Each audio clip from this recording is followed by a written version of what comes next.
No dia 11 para 12 de janeiro, quero deixar isso muito claro, porque foi uma das coisas que nós fomos criticados, ou pelo menos surgiram dúvidas e boatos, coisa que aqui na cidade é quase corriqueiro, a cada 10 minutos surge um boato novo, e nunca é um boato produtivo, é sempre um boato que te faz voltar para tentar reverter aquele boato, como você fica fazendo retrabalho o tempo todo. E a gente foi acusado diversas vezes aí de saber que ia chover aquilo, e a gente ter recebido alerta.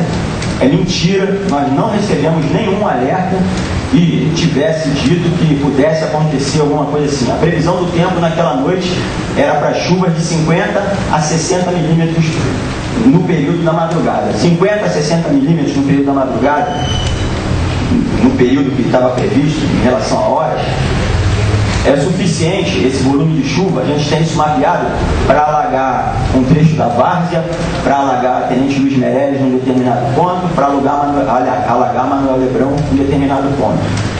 Então, isso é o suficiente, não mais do que isso. Quando as chuvas chegam aqui em Teresópolis, perto da casa dos 100 milímetros, começam a ter deslizamentos de terra. A gente já sabe que começam a ter deslizamentos de terra. Então, quando chega 50 milímetros, a Defesa Civil é toda acionada para o nosso plano de emergência. E quando chega em 80, a gente avisa já os nossos agentes de proteção comunitária.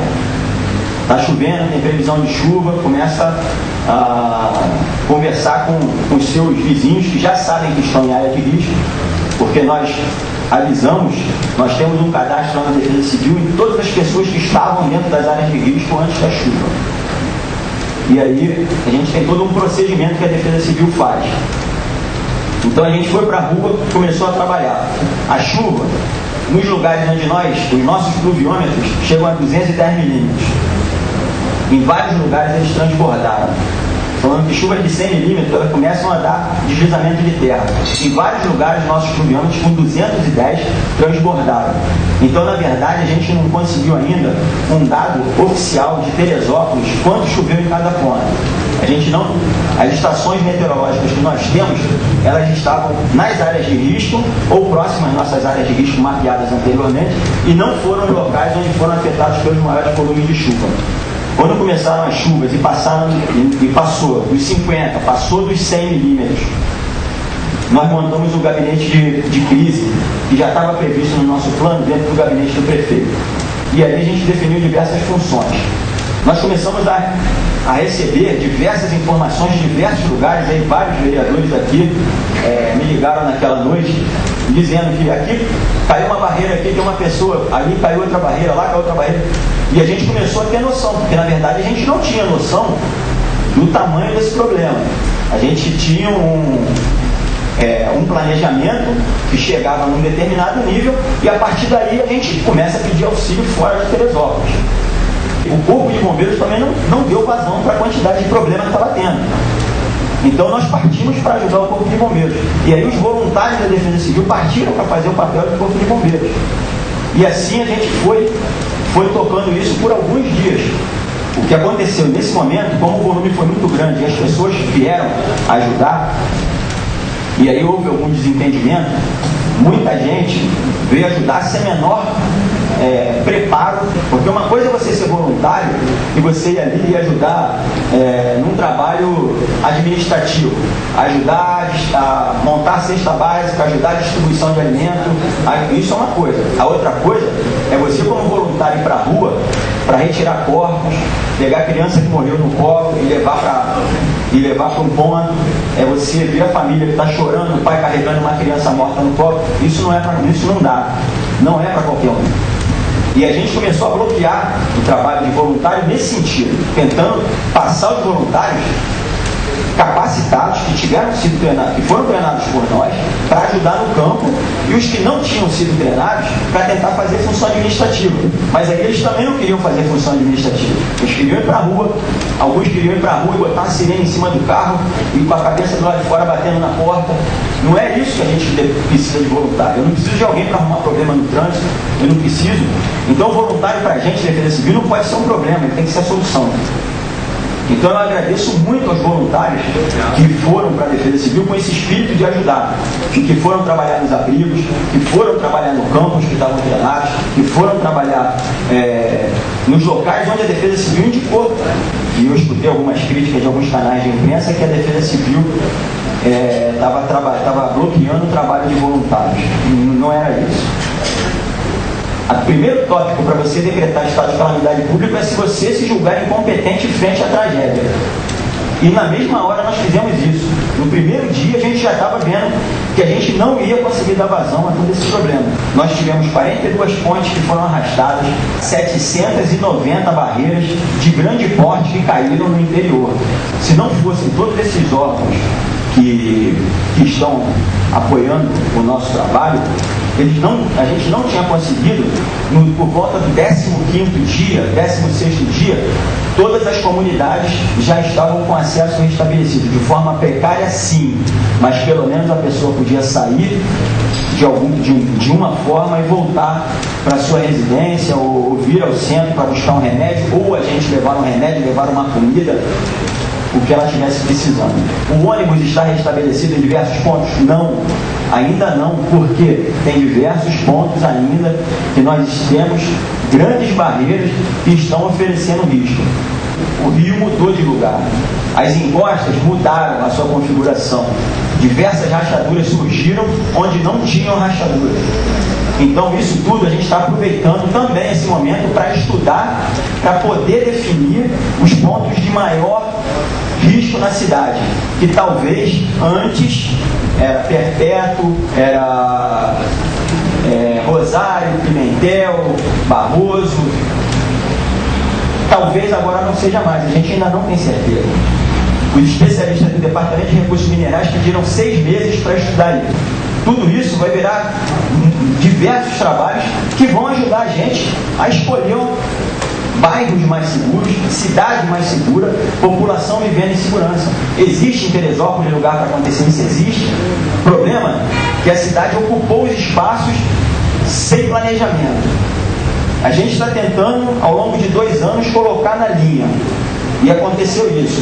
Esse é o momento que a gente tem para aproveitar que todo mundo, o mundo está olhando para a gente e poder construir uma cidade mais segura. Essa é a orientação que a gente tem. Todos os secretários que estão trabalhando aqui têm essa orientação do prefeito e a gente está buscando isso a cada dia. As nossas vistorias começaram no primeiro momento da seguinte forma: a gente não sabe como é que está o Caleme, isola o Caleme, todo mundo que está no Caleme tem direito ao aluguel social. Só estou dando um exemplo, tem direito ao aluguel social. No segundo momento, a gente entra com uma vistoria mais técnica, com outras formas de trabalhar, e aí sim nós usamos helicóptero, nós usamos o pessoal de terra, usamos todos os recursos que estavam disponíveis para nós nesse momento. E aí nós conseguimos refinar aquele primeiro momento. Todas as casas do Caleme estão sob risco no primeiro momento. No segundo momento, na rua Canário, 50 casas, na rua Iambu, 20 casas, cada lugar a gente começou a reduzir isso. E aí, com o passar do tempo, a gente já está conseguindo avançar. Hoje tem menos casas interditadas no Caleme, mas tem casas que ainda estão interditadas e devem continuar interditadas até que a gente defina o problema daquela pedra que tem lá no alto do Caleme, que a gente tem que saber, que a gente não conseguiu esse relatório. Então tem uma encosta grande caída aqui tem algumas casas. E qual é o princípio desse trabalho? Se essa barreira cair, dá para se identificar que essa linha aqui, ela vem até essa barreira daqui. Se isso aqui cair, até onde chega? E aí é lógico que só de helicóptero você não consegue avaliar isso, mas você tem uma noção melhor. E aí no segundo momento a vistoria de campo. Fernando, pode? Volta uma. Esse ponto aqui é mais ou menos aqui, ó, nessa área de grama aqui. Pode passar. Olha a trinca que tem no chão, por trás daquelas casas abaixo. Isso aqui é uma garrafa de água mineral de meio litro, essa de 500 ml aqui, que tem mais ou menos 20 centímetros. Então todo esse trecho aqui, por mais ou menos uns 60 metros, está rachado com essa altura aqui, né? Houve esse descolamento. Então, bom, então muito provavelmente essas casas aqui, que na teoria, você chegando embaixo, não tem barreira em cima, a estrutura delas está perfeita, não tem rachadura, não tem nada. Mas se você vem aqui em cima, e aqui em cima você identifica uma fissura daquela, uma rachadura daquela, um potencial dela escorregar. Se escorregar, ela vai pegar todo mundo que está aqui embaixo. Então, preventivamente, a gente interdita todas as casas que estão na linha onde a barreira pode cair. Aqui em cima no Careme, a gente tem essas pedras aqui, que parece só uma sombra, são grandes pedras, com mais ou menos ali 10 toneladas cada uma delas. É porque a encosta é muito grande e dá a impressão de que a pedra é pequena, mas em torno de 10 toneladas cada uma delas, um desnível aqui de mais ou menos uns 200 metros. Então, se essa pedra rolar, ela vai parar onde? Esse é o estudo que a gente está trabalhando. E agora, o estudo que a gente encomendou, que a gente pediu ao Departamento de Recursos Minerais é qual a intervenção para garantir que aquela pedra fique segura lá em cima. Então, por nós, como é responsabilidade da Defesa Civil garantir a segurança de quem está lá, a gente opta por interditar aquelas casas, as pessoas podem ir para o aluguel social, as pessoas podem ir para uma casa de parente, receber o aluguel social na casa de parente, e a área ficar isolada e a área ficar segura, pelo menos até a definição do fato. Essa aí é no Parque Imbuí, é a mesma situação. Essa aqui é na base daquela montanha, é a rua que tem que dar acesso à base da montanha. Essas barreiras aqui, quando a gente está lá dentro, a gente olha para cima e a gente vê uma barreira. Quando a gente se afasta e faz essa visão de longe, a gente consegue identificar que muito provavelmente esse trecho todo que está no meio, ele está muito solto. Às vezes quem está nessa casa acha que caiu uma barreirinha no fundo do quintal da casa dele. Esse aqui uma no fundo do quintal da casa dele. Mas se a gente olhar de longe, a gente consegue perceber que isso tudo aqui é uma grande massa que está solta e que ela pode escorregar. E se ela escorregar aqui, ela vai parar onde? Vai cair dentro da grota e vai escorrer. Então, por isso, essas casas aqui embaixo estão interditadas. Elas não estão interditadas porque tem alguma barreira perto delas. É porque elas estão dentro da linha de escorregamento. Então essa barreira vai escorregar para cá e vai descer para cá. E aí pode pegar essas casas dali de baixo. Pode passar, por favor. Isso aqui é lá na parte alta, uma das rachaduras que tem acima daquelas barreiras. Tem marca de água passando e essa rachadura vem por aqui, entra na grama e vem descendo aqui na grama e ela continua. Certamente, a água infiltrando aqui, isso vai descolar e vai cair em cima das casas, mas em cima disso aí no Vale da Lua. Esse trecho aqui é ali na Vila Muquira, no final ali da Vila Muquira, na curva ali embaixo. É a mesma situação. Uma barreira aqui, que a princípio essa é uma, essa é outra, na verdade não é. Isso tudo aqui está no meio aqui com material solto e a probabilidade, se isso cair, essas casas aqui da borda serem puxadas para baixo, também é muito grande. Então, até se definir como vai ser feito isso, quanto vai custar isso, a prioridade é a prevenção, é que as pessoas não morram ocupando uma área que nós já interditamos. Então a gente interdita preventivamente, analisa depois e vai calcular, será que vale a pena gastar, chutando aqui alguns milhões, para se fazer uma contenção de encosta para manter 10, 15 casas? Ou será que é melhor essas casas, essas pessoas receberem indenização e construírem essas casas num lugar mais seguro? Essas são as variações, são as dúvidas que surgem a cada momento e que nós estamos trabalhando em cima delas. Isso é lá no Salaco. Salaco é a mesma situação. A gente tem recebido muita crítica porque o ônibus não está passando aqui. A Defesa Civil não está autorizando o ônibus passar nesse trecho e na subida, aquela subida forte que vai para o Colégio Estado de Israel, Colégio Municipal. Quando a gente está aqui, a gente vê um pouco de matéria aqui em cima. Agora, quando a gente olha de longe, é uma barreira só que vai até a base, lá na Granja Florestal. Ela passa por cima de uma rua, passa por cima do que tinha, não, uma rua aqui em cima, uma rua aqui embaixo, e ela cai lá embaixo.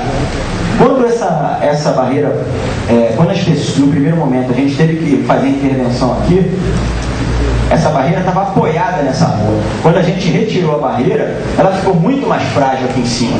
Então, se botar o ônibus para passar ali, um ônibus pesado, ou mesmo que seja um micro-ônibus, mantendo a trepidação ali naquele local, o que vai acontecer é o que aconteceu na Barra, na Prata. Vai cair, e vai cair em cima de alguém. É melhor, na nossa visão de defesa civil, que a pessoa realmente saia daqui e desça para pegar o ônibus aqui embaixo, do que botar o ônibus subindo isso aqui e criar um risco muito maior para as pessoas que estão ali em cima.